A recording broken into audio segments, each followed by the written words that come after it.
주님께서 여러분과 함께 루카가 전한 거룩한 복음입니다.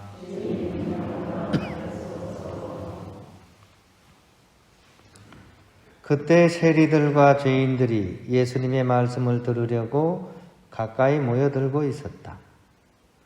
그러자 바리사이들과 율법학자들이 저 사람은 죄인들을 받아들이고 또 그들과 함께 음식을 먹는군 하고 투덜거렸다.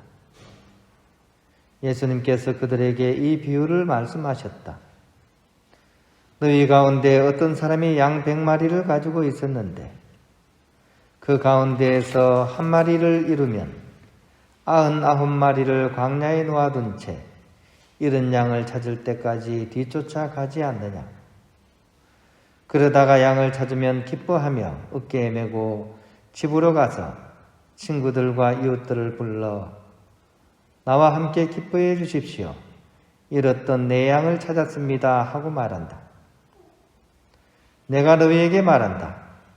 이와 같이 하늘에서는 회개할 필요가 없는 의인 99보다 회개하는 죄인 한 사람 때문에 더 기뻐할 것이다. 또 어떤 부인이 언전 연잎을 가지고 있었는데 한 잎을 잃으면 등불을 켜고 집안을 썰며 그것을 찾을 때까지 샅샅이 뒤지지 않느냐.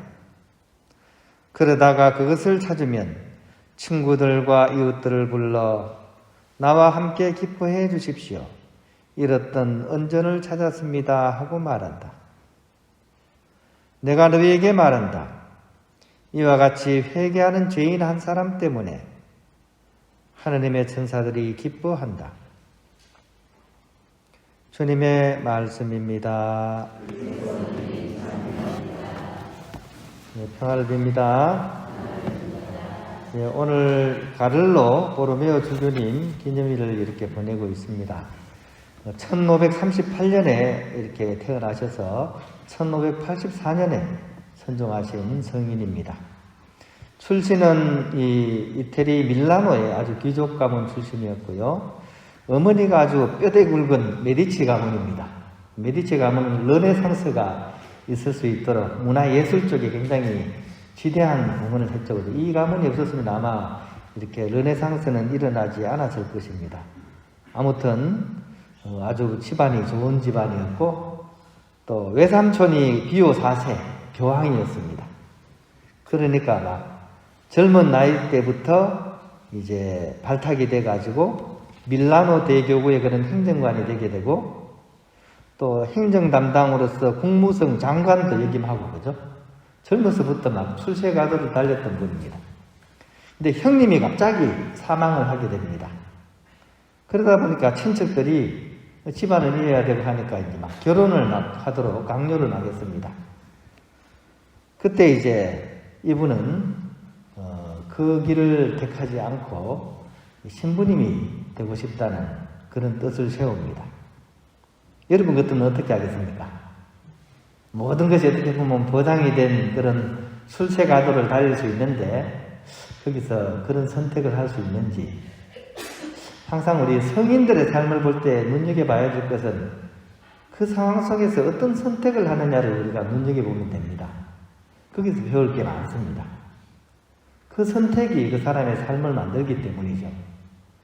오늘 복음에도 아주 독특한 부분이 나오죠. 그죠? 99마리 양과 한 마리 양이 있습니다. 그죠? 그런데 99마리를 버려두고 한 마리를 찾아가는 너무나 비효율적인 그런 선택을, 그죠? 이렇게 오늘 복음에서는 그것이 잘한 선택이라고 얘기하는 거죠. 하느님 나라는 바로 그런 비밀을 담고 있는지 모릅니다. 그래서 우리가 성인들의 삶을 단순히 기념하는 게 아니라 그런 상황 속에서 어떤 선택을 했는지를 우리가 눈여겨볼 수 있어야 됩니다. 인간적으로는 또 세속적으로는 어리석은 선택인지 모르지만 결국 끝까지 가보면 그 성인의 선택이 옳았음을 우리는 알 수 있기 때문입니다.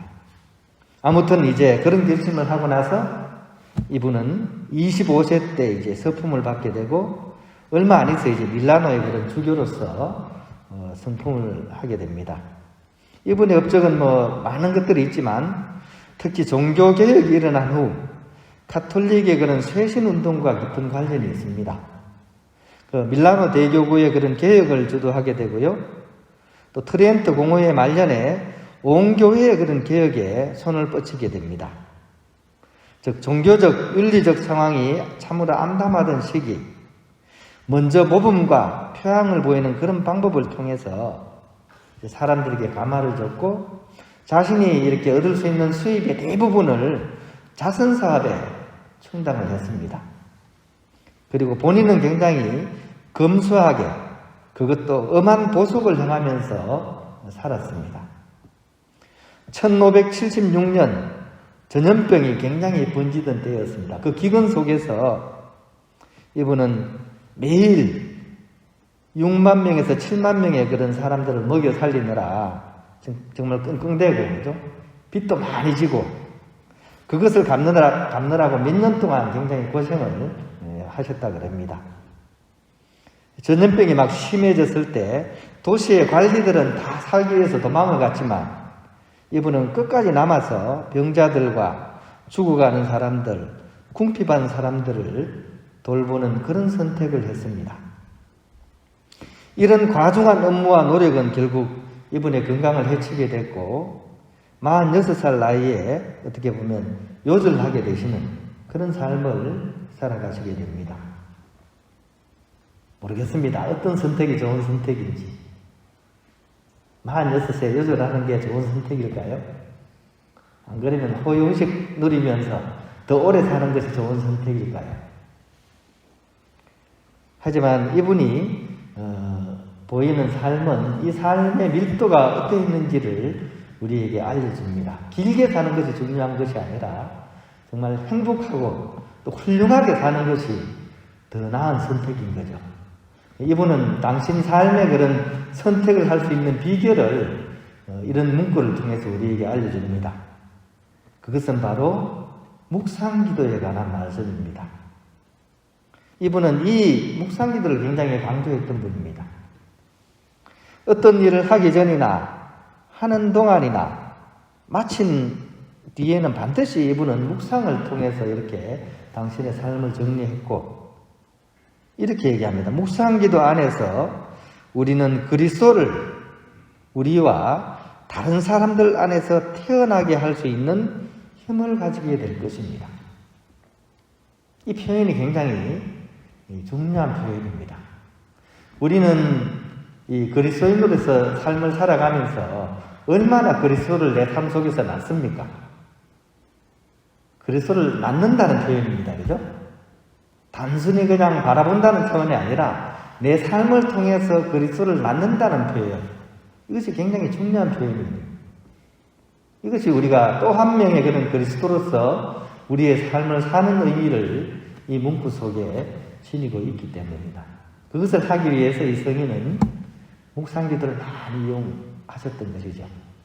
우리 또한 바로 그런 것이 필요합니다. 단순히 그리스도는 십자가에만 달려 계시고 나는 내 삶을 따로따로 사는 것이 아니라 내 삶을 통해서 우리는 그리스도를 낳을 수 있는 내가 또 한 분의 그리스도가 될 수 있는 그런 삶을 향해서 나아갈 수 있어야 됩니다. 그렇게 하려면 이 성인처럼 그때그때 올바른 선택을 해야 되겠죠. 그러기 위해서 이 성인의 권고를 우리가 마음에 새기면 좋을 것 같습니다. 우리는 묵상기도 안에서 그리스도를 또 우리와 다른 사람들 안에서 태어나게 할 힘을 갖게 될 것입니다. 우리 일상 중에 일을 하는 중간이나 일을 마칠 때나 늘 이런 올곧은 묵상을 통해서 우리 삶 속에 그리스도가 태어나실 수 있도록 함께 노력해 가면 좋겠습니다.